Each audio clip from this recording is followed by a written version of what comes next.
Olá, amigos. Começa agora o programa Transição, a visão espírita para um novo tempo. Hoje o tema que nos agrada muito, já que é o próprio nome do programa, a questão da transição no nosso planeta. O ano de 2012, quanto se diz a respeito desse tema? Para falar sobre esse assunto hoje aqui, o nosso querido André Luiz Ruiz, conhecido já de muitas pessoas que estão ligadas ao movimento espírita. Muito obrigado pela tua presença, André Luiz. Eu é que agradeço o convite e me sinto muito honrado em poder falar para a seleta audiência do Transição. André, e esse tema, o tema Transição 2012, muito se fala sobre fim dos tempos, fim do planeta, fim da humanidade, tanto assunto ao redor desse tema. O que você tem a dizer sobre esse assunto e a doutrina espírita? É verdade, Delmar. É um tema que está sempre nesse período do nosso relacionamento, do nosso viver, sendo trazido à discussão. E encontramos na doutrina espírita, sim, várias menções a respeito dessa ordem de coisas, tirando um pouco aquele cenário apocalíptico, né, de fim de tudo, a extermínio da humanidade. Encontraremos esse tema abordado no último capítulo do livro A Gênese, a obra básica de Allan Kardec, lá no capítulo 18. É um capítulo muito interessante, porque ele aborda exatamente essas questões. O período que a humanidade está passando, o que vai acontecer com ela agora, nesta época, falando desses sinais dos tempos e da nova geração. É um capítulo curto que tem duas partes. É muito interessante, por quê? Porque ali nós vamos encontrar uma notícia de que essas transformações que a Terra estará vivendo para a melhoria moral da humanidade vai colocar as pessoas como um todo numa modificação muito acentuada, transformando o aspecto físico para que através dessa transformação também se chegue à melhoria da questão interior do ser humano, a sua elevação como um ser integral.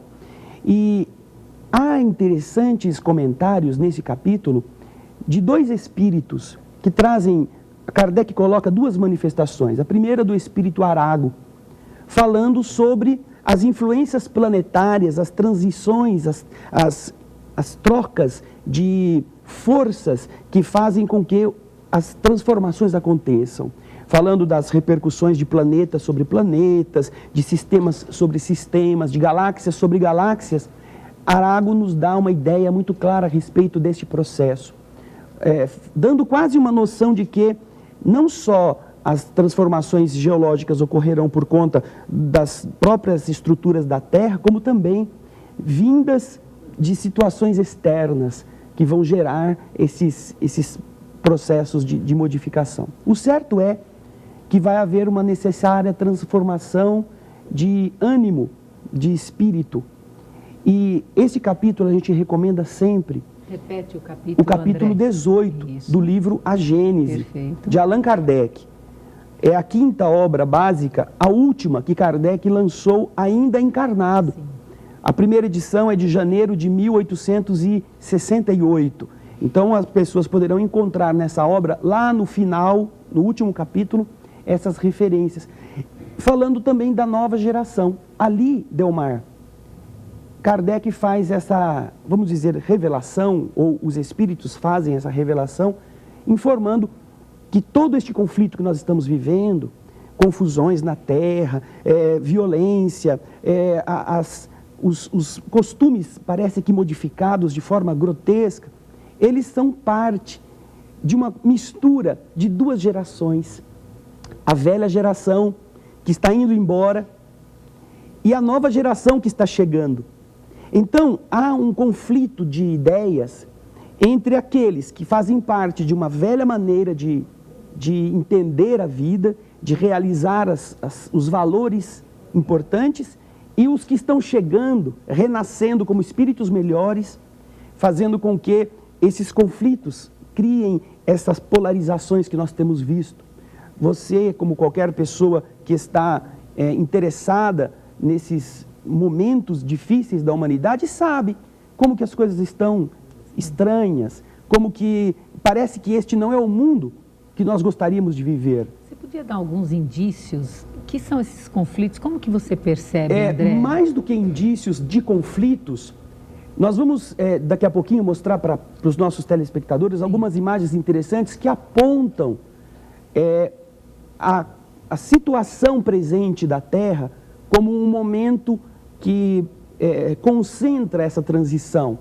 As pessoas estão sendo chamadas a esse trabalho que Jesus dizia ser o trabalho da última hora. Sim. Para que cada um escolha a que tipo de geração estará se vinculando. Ou os da velha geração, os que gostam das coisas erradas, das coisas antigas, da velha forma de ser, com os vícios que estão poluindo não só o mundo, mas também as convivências, ou tornar-se um indivíduo da nova geração. E há muitos indícios que nos fazem ver agora que nós estamos neste período. E nós vamos mostrar para os nossos telespectadores algumas imagens para eles pensarem. Então poderíamos fazer isso agora, isso, né? No isso calor mesmo. Aqui da tua resposta. Então agora nós vamos ver as imagens às quais o André Luiz se refere.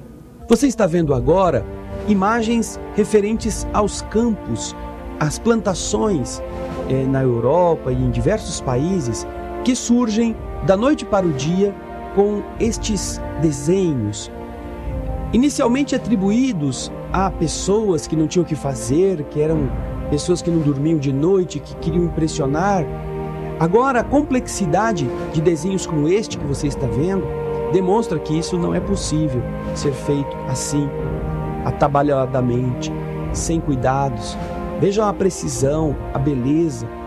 Agora, estas imagens que têm se multiplicado aos milhares, e você vê aí o tamanho delas, veja só fazer isto tudo. Esse é apenas um pedacinho de um desenho. Olha as pessoas no seu interior. Fazer isso de noite, no escuro, obviamente que não é uma coisa fácil. Você precisaria de centenas de pessoas muito bem organizadas, com iluminação muito intensa para poder retirar estes efeitos. E agora, estes desenhos, eles trazem mensagens. Mensagens que você pode não estar conhecendo, mas que têm significados e têm sido decodificadas. Veja essa imagem, a complexidade de se fazer isto. Olha só como são detalhados os desenhos. Existem estudos científicos atestando a alteração magnética nos centros desses lugares. As plantas sofrem alterações que não poderiam ser feitas a não ser por uma energia muito intensa, um magnetismo muito forte. Elas se tornam inclusive imantadas. Veja a dimensão no campo, como isto está sendo muito intrigante. Você não vê isso na televisão, não é? Ninguém te mostra isso. Ninguém mostra para você que são milhares de desenhos destes feitos na Austrália, nos Estados Unidos, na Inglaterra, na Escócia, na Holanda, na Alemanha. E com um objetivo. Olha só, veja ao longo do campo a dimensão deste desenho. São coisas que impressionam. Olha essas andorinhas. Algumas pessoas estão no centro. Você vê umas sombras bem pequenininhas de pessoas. Olha só. Veja que coisa linda. Fazer isso de noite, sem iluminação. É complicado.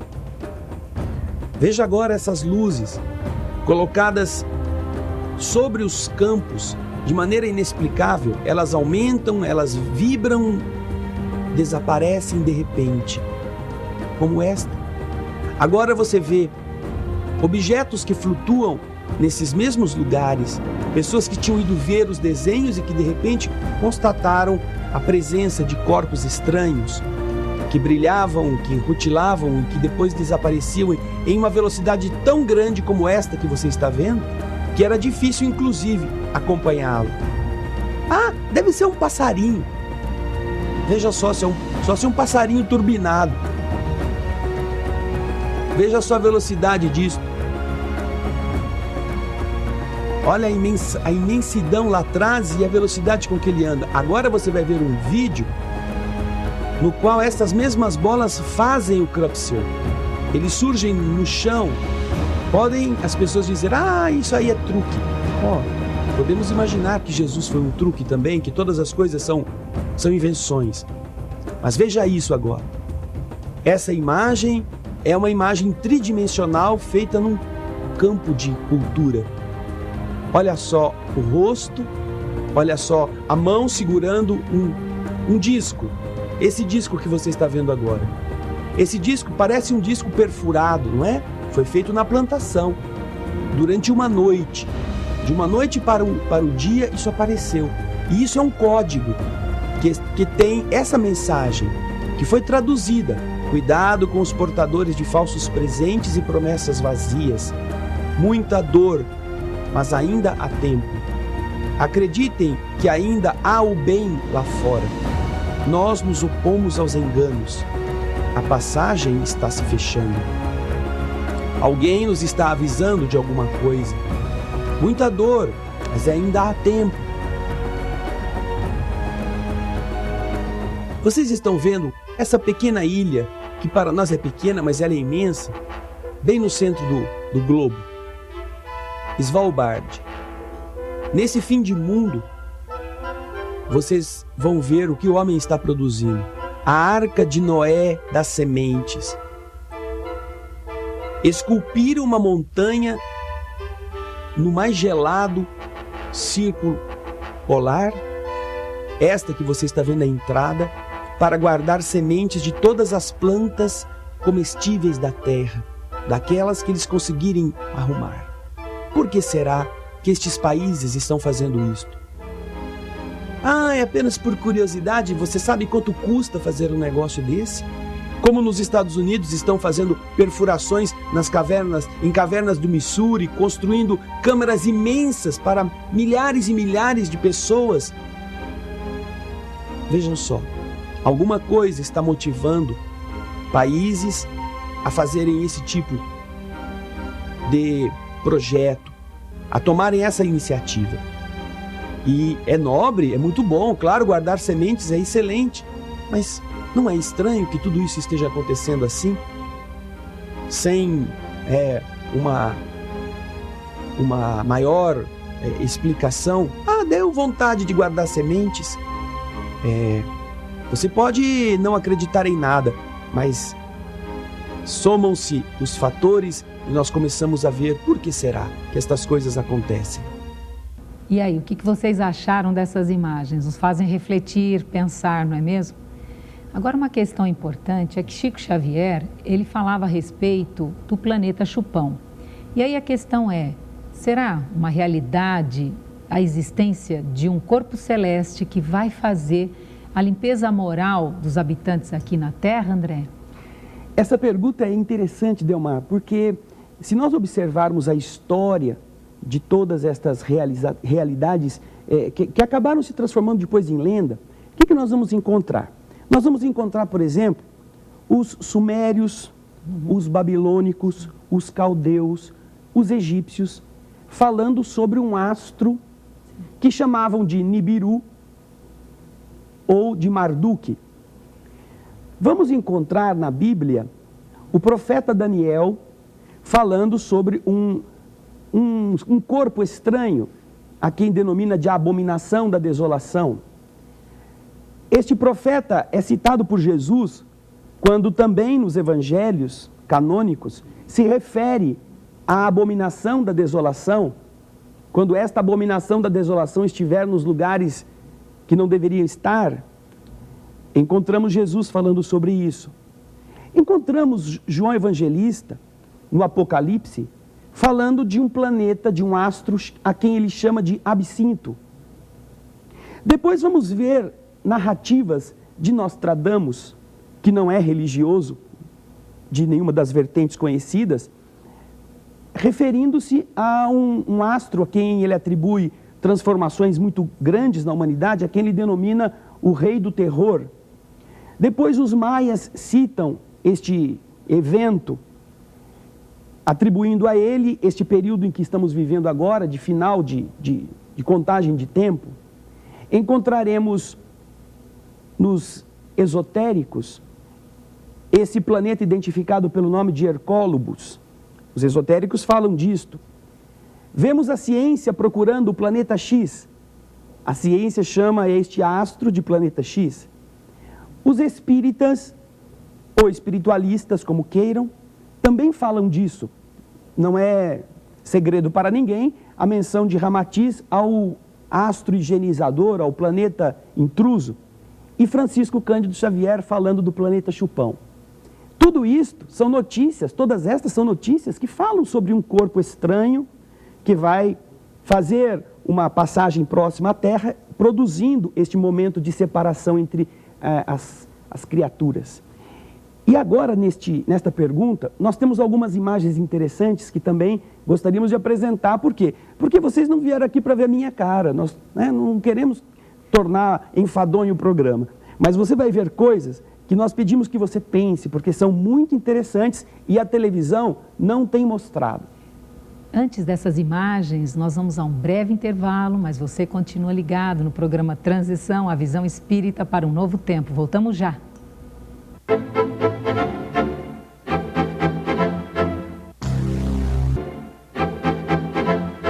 Estamos de volta com o programa Transição, a visão espírita para um novo tempo. No bloco anterior, o André Luiz deixou aqui para nós assim, um momento instigante. Que imagens são essas que vão nos fazer pensar a respeito desses tempos que vivemos aqui de transição? Ele nos deu vários indícios históricos, vários dados de várias referências religiosas, filosóficas, e agora nós vamos acompanhar as imagens que nos vão fazer refletir sobre tudo isso. Nos últimos 20 anos, foram lançados ao espaço mais de 20 telescópios, observatórios astronômicos, isso sem falar daqueles que foram produzidos e construídos na própria Terra. Você está vendo o lançamento do Hubble e este mesmo telescópio que já prestou excelentes serviços, recentemente foi reformado. Investiu-se nele $1 trilhão para mantê-lo vivo por mais alguns anos, quem sabe até 2015. Mas o Hubble não é o único, porque é um telescópio que todos nós conhecemos, o mais falado, mas você vai ver agora um outro telescópio. Esse é um telescópio Compton, telescópio de raios gama, lançado em 91. Ele capta as energias cósmicas em outra onda, em outra frequência. Além dele, nós temos o telescópio Chandra. Estas imagens você está vendo do telescópio Chandra, que foi lançado em 1999, com a função de também obter em raio-x as imagens do universo. O telescópio óptico faz você ver assim. O telescópio de raios, ou o radiotelescópio, melhor dizendo, faz você ver a mesma coisa assim. E agora o telescópio em raio-x faz você ver a coisa assim. Ele capta com muito mais precisão. Temos depois do Chandra, o telescópio Spitzer, também lançado agora, há 6 anos aproximadamente. E ele, juntamente com outros telescópios, está aí, flutuando sobre nossa cabeça, orbitando a Terra. Mas além desses que você viu, nós temos o James Webb Space Telescope, o Constellation X, raio-x também, o GLAST, lançado em 2008, o Integral, também de raios gama, o ASCA telescópio, produzido pelo Japão, a sonda SOHO, o Herschel Telescope, são apenas alguns dessa quantidade descomunal que estão sendo colocados em órbita nos últimos 10 anos, 15 anos, para investigar coisas interessantes que talvez a gente não saiba. Tantos telescópios para mostrar para a gente coisas do universo, e de repente você vê essa imagem do Google Earth, um telescópio óptico, e agora vê em infravermelho. Alguma coisa está escondendo alguma coisa de nós. Olha lá, essa tarja preta não é natural. Agora você vê em micro-ondas.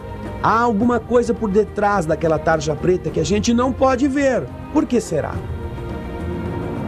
Agora você vê um outro programa de telescópio, World Wide Telescope, também na mesma parte do universo, a mesma estrela. Ali, olha lá, o mesmo bloco, mesma coisa escura, fechando a nossa visão, aquilo que poderia estar sendo observado por nós. Por que bloquear a gente e não poder saber o que é aquilo?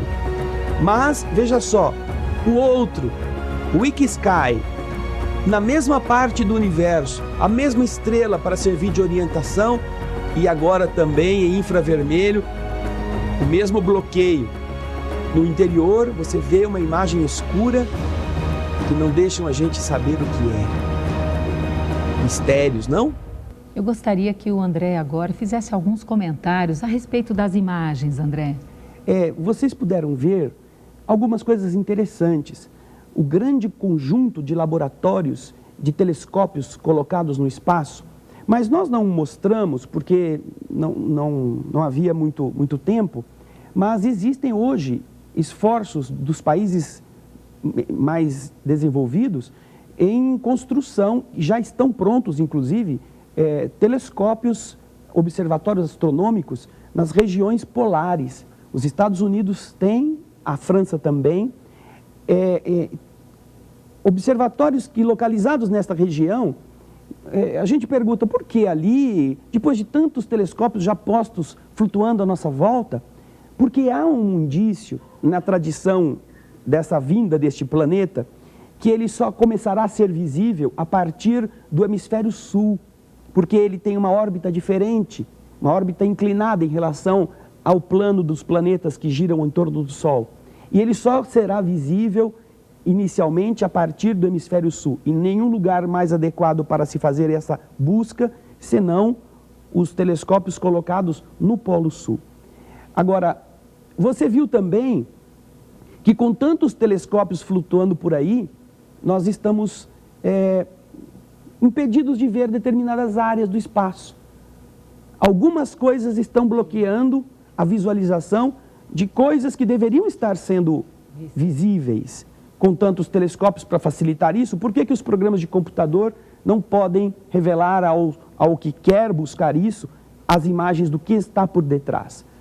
Isso é para você pensar. Você viu nas imagens anteriores, Svalbard, os países construindo abrigos subterrâneos, vários governos da Terra preocupados com isso. Só que ninguém leva às pessoas informações a esse respeito. Não que devamos fazer disso, eu vou fazer um buraco no fundo do quintal da minha casa para me esconder, né? Não nesse desespero. Mas é importante que quem está com olhos de ver e ouvidos de ouvir, pense. Pense porque é um momento especial do nosso crescimento. André, agora eu vou pedir, eu gosto muito assim, de questões práticas. Então você já colocou o cenário, né? Imagens, profundas reflexões. Então agora eu fiquei aqui me perguntando, como nos prepararmos para esse momento? Quer dizer, que dicas práticas para aqueles que estão te vendo e te ouvindo no dia a dia? Quais são as dicas práticas para que cada um possa se preparar para esse momento de transição planetária, André? Eu diria assim, Delmar, que aproveitar cada momento para fazer o bem. Não o bem para salvar-se, não o bem para ficar famoso, não o bem para ser um religioso bom, mas fazer o bem para tornar-se bom. Não viemos aqui vender livro, não viemos aqui divulgar literaturas de autoria de A, de B ou de C. Mas, dentro da sua pergunta, nós temos o próximo romance do Espírito Lúcio, que está sendo já editado, vai ser editado, lançado agora, dentro de alguns dias, fala dos herdeiros do novo mundo, os que vão herdar a terra. E dá essas explicações que você pergunta, mostrando o que fazer diante dos ensinamentos de Jesus, como nos conduzir nesse processo para herdarmos a terra. Essa é uma coisa que é importante a gente meditar. O que é que nós podemos? Na pergunta 642 do Livro dos Espíritos, nós encontramos Kardec indagando: basta não fazer o mal para ser agradável a Deus e garantir a sua posição futura? E a resposta é não. É preciso fazer o bem. Em que dimensão? Em que limite? No limite do seu tempo? Não. No limite do seu dinheiro? Não. No limite da sua conveniência? Não. É preciso fazer o bem no limite das suas forças. Perfeito. Porque nós vamos ser responsáveis por todo o mal que decorra de um bem que a gente tenha deixado de fazer. Então é uma coisa, a responsabilidade de viver... Eu vou pedir para você grande. repetir, porque essa é uma frase, né? Que ela vai e volta e a pessoa ouvindo uma vez só, ela fica um pouco até confusa. A pergunta é, bastará não fazer o mal para ser agradável a Deus e garantir a sua posição futura? E os Espíritos respondem, não, não basta. É preciso fazer o bem, no limite das suas forças, porque cada um será responsável por todo o mal que decorra de um bem que tenha deixado de fazer. Então isso é de uma responsabilidade um pouco maior do que aquela que no dia a dia as pessoas supõem, não é, André? Eu costumo dizer, Delmar, que depois que a gente aprende certas coisas na doutrina espírita, muita gente chega à doutrina espírita porque tem medo de morrer. Sim. Eu não sei o que vai ser de mim depois que eu morrer, o que vai acontecer comigo, será que eu vou para o nosso lar? Eu costumo dizer que depois que a gente descobre certas coisas, na verdade a gente começa a ter medo de viver e não fazer o que deveria ter feito. Dentro do teu trabalho, aqueles que estão te vendo por primeira vez ou não te conhecem, você tem um programa na Rede Boa Nova de rádio. Isso. Qual dia e horário? Todas as quartas-feiras nós temos o programa Alegria de Viver, às 14 horas na Rede Boa Nova. E também livros, você falou. Quantos livros você... Nós temos a alegria de ter já participado com o Mundo Espiritual de 11 livros espíritas. E também temos uma televisão na internet, se você me permite, onde estão, inclusive, programas falando sobre essa temática. Sim. Nós temos o site mensagefraternal.org.br e temos a televisão 24 horas no ar, a TV Alvorada Espírita, que fala sobre temáticas espíritas ao longo de 24 horas. E aí as pessoas encontrarão também esses arquivos, obras espíritas, programas de televisão, programas de rádio, falando sobre todos estes temas, incluindo este que nós estamos tendo a honra aqui de abordar hoje.